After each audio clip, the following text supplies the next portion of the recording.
Welcome to the deep dive. We take source materials you're interested in and, well, we dig in together to find the really interesting stuff. Mm. You sent over a missionaryband.pdf. Seems you were really drawn to the stories of this early missionary group in China. Yeah, specifically their experiences and any scriptures they mentioned. Exactly. So that's our mission today. Uncover those compelling stories, see what life was like for them in China, and note those biblical verses that seemed important to them. Sounds good. Where do we start? Well, at the beginning, I suppose. The source talks about the origin. Right, J. Hudson Taylor. He started the China Inland Mission way back in 1853. Why then? What was the trigger? It seems he was really struck by how few Protestant missionaries were actually in China. He saw a huge gap. And his mission, it wasn't just for, say, ordained ministers. No, that's interesting. It specifically mentions they welcomed qualified men and women. Pretty forward-thinking for the time, perhaps. Okay, so from that foundation, we get this group, the Cambridge Seven. It sounds quite dramatic. It does, doesn't it? 7 young men, mostly from Cambridge University, who basically said, right, we're going to central China with the China Inland Mission. And the thing that jumps out is who these guys were. They weren't, people with nothing else going on. Not at all. That's a key point. You look at C.T. Studd, he was known through Moody and Sankey's evangelism work, sure. Uh-huh. But he was also a famous cricketer. The source even notes his bowling stats against the colonists took 3 wickets. So a celebrated athlete giving that up. Precisely. It wasn't a lack of options. And then there's Stanley P. Smith. Another Cambridge man. Yep, B.A. from Trinity College.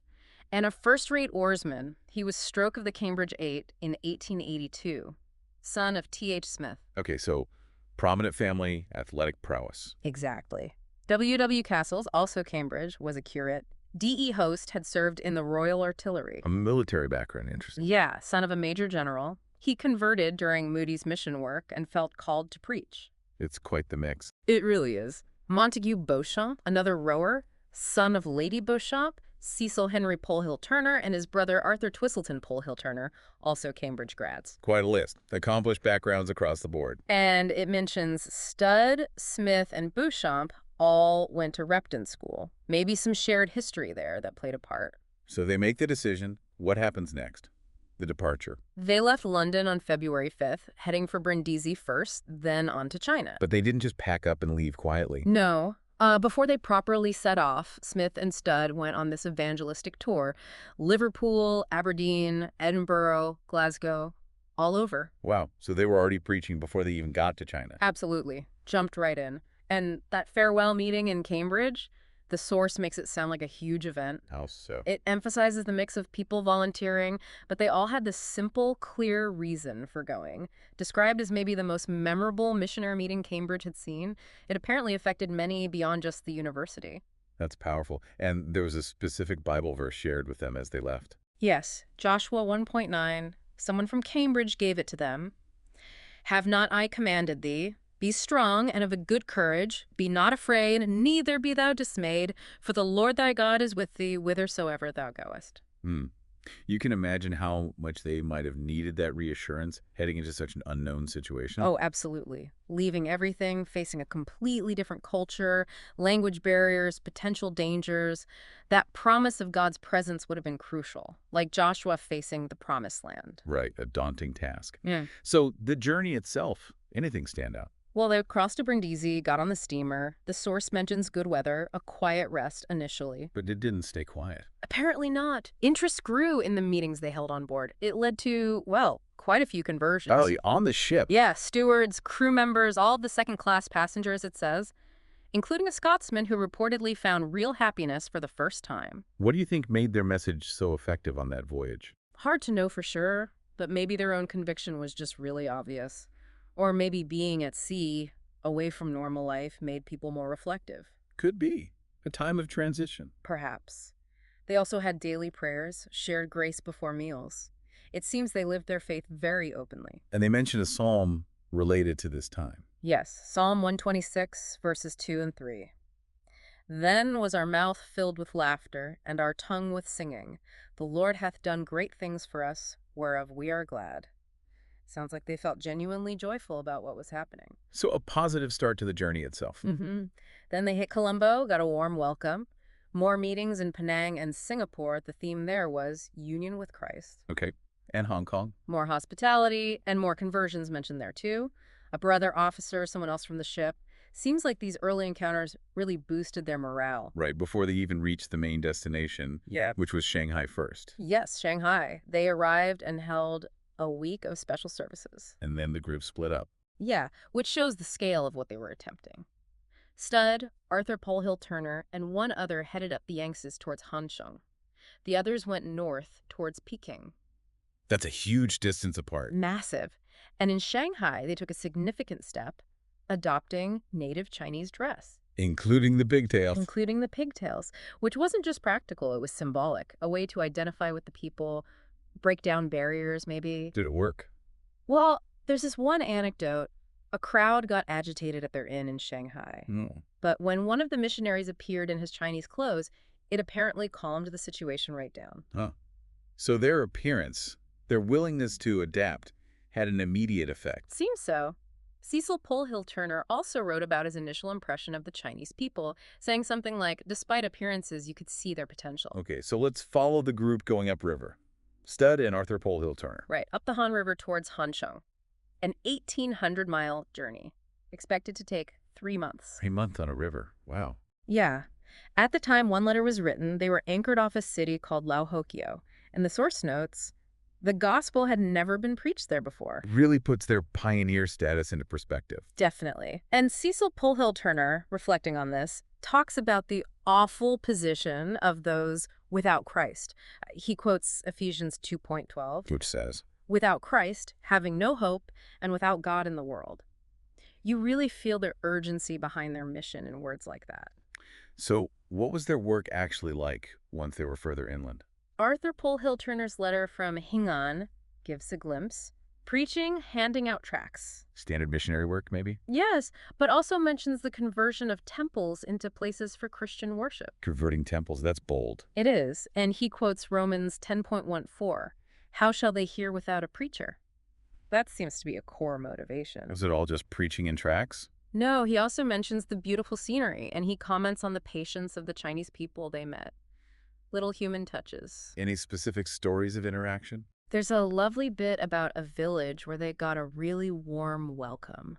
And they heard testimonies from new believers, even an 11-year-old child. Shows the personal impact. Mm-hmm. And they were practical, too. They spent time daily at the local dispensary, For what? trying to learn the language better, but also to pick up basic medical knowledge, to serve the community in tangible ways. That makes sense. And were they seeing local people take initiative? Yes. There's mention of a local assistant in a place called Ganking, holding meetings all on his own without the foreign missionaries right there. That must have been encouraging for them. Hugely, I'd imagine. Proof that the message was taking root. What about the others? Stanley Smith, up north? He wrote from Pingyangfu. His message seems very direct. Jesus satisfies. Simple but powerful. He also shared a sort of personal theological equation he found meaningful. The Father's love to Christ, Christ's love to us.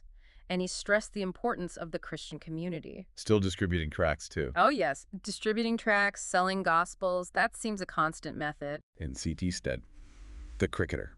There's a note about him realizing, while in China, just how vital it was to consciously rejoice in the Lord. He referenced Philippians 4.4. Rejoice in the Lord always. Exactly. A personal reminder, even for him, in the midst of the work. Any other standout encounters? Cecil Polhill Turner had an interesting one in Huaqiao. He was welcomed by a cavalry officer Why him specifically? because some of the missionaries, or perhaps local Christians they'd influenced, had helped the officer's soldiers get off opium. Ah, so addressing a major social issue built a bridge. It seems so. And then there's that amazing story about the man selling Bibles. Oh, yeah. Tell me about that one. They met this local man, already selling Bibles, who said he'd been actively praying for missionaries to come to his area. Wow. Like they were an answer to his prayer. Exactly. And he even mentioned that people in a valley nearby were starting to give up opium. It suggests something was already stirring before they even arrived. Incredible. Any other verses that came up strongly for them? Yes. One missionary felt Ephesians 2, verses 4 to 6, came with increasing power and freshness. Which part is that? Even when we were dead in sins, hath quickened us together with Christ. It speaks to that core belief in transformation through Christ, which was the heart of their message. Okay, so they're encountering people, preaching, dealing with things like opium addiction. What was Si Chow like? When they got to see Chow, they apparently had a constant stream of visitors. Lots of curiosity. And they met someone interesting there, Mr. C. Yes, Mr. C. He was running opium refuges, and he believed God had actually shown him how to make pills to help ease the withdrawal pain. So faith and practical health combined. Very much so. The missionaries themselves encountered many addicts seeking help. It was difficult. What could they offer? They couldn't always give immediate physical solutions, but they pointed people towards spiritual help, calling Jesus the great physician. And they used a specific verse for that. Hebrews 7:25. Wherefore he is able also to save them to the uttermost that come unto God by him, seeing he ever liveth to make intercession for them, offering ultimate hope, essentially. It's easy to focus on the big stories, but the source reminds us about the language barrier too. Oh, absolutely. Learning spoken Chinese was a huge ongoing challenge. We shouldn't underestimate that daily struggle. Looking back at their journey, were there key spiritual moments for them before they even started the main work? Yes, the source highlights the prayer and waiting on God during the voyage. And then, about a week out from China, they described a time of feeling emptied. Emptied. How so? Like a realization of their own inadequacy and a total dependence on God for what lay ahead. Unnecessary preparation, perhaps. They seemed to see it that way. They even compared it to Isaiah having his lips touched with a coal from the altar, Isaiah 6. A kind of purification or commissioning needed before speaking for God. Makes sense. And they focused on the Holy Spirit. Definitely. There are references to promises in Isaiah about the Spirit being poured out. Isaiah 32, 35, 41, 44 are mentioned. They clearly believed they needed divine empowerment for the mission to have any effect. That reliance on God seems central. Is there a final story that illustrates that? There's one from One Chow. They apparently had very little money, little food. Resources were scarce. A tough spot. Yeah, but the report is that their needs were always met. Somehow, provision always came through. For them, it was direct proof of God's care. So wrapping this up, we've traced their journey from Cambridge to deep within China. The stories show incredible dedication, right? Incredible dedication, yes. And this constant interplay between their actions, the travel, the preaching, the practical help, and their faith, particularly their reliance on Scripture. We heard about specific verses that sustain them. Joshua for courage, Psalms for joy, Ephesians and Hebrews for the core message of salvation and hope, Isaiah for empowerment. And Philippians for personal perseverance.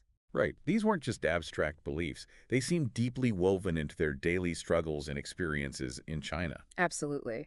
From dealing with crowds to language barriers to opium addiction, their faith and these scriptures seem to have been their anchor. Which leads to a final thought, maybe for everyone tuning in.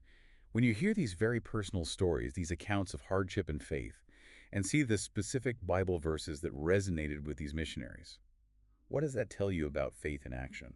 Yeah, what does it reveal about why people make such huge life changes? Is there a particular story or maybe a verse they clung to that stands out most to you?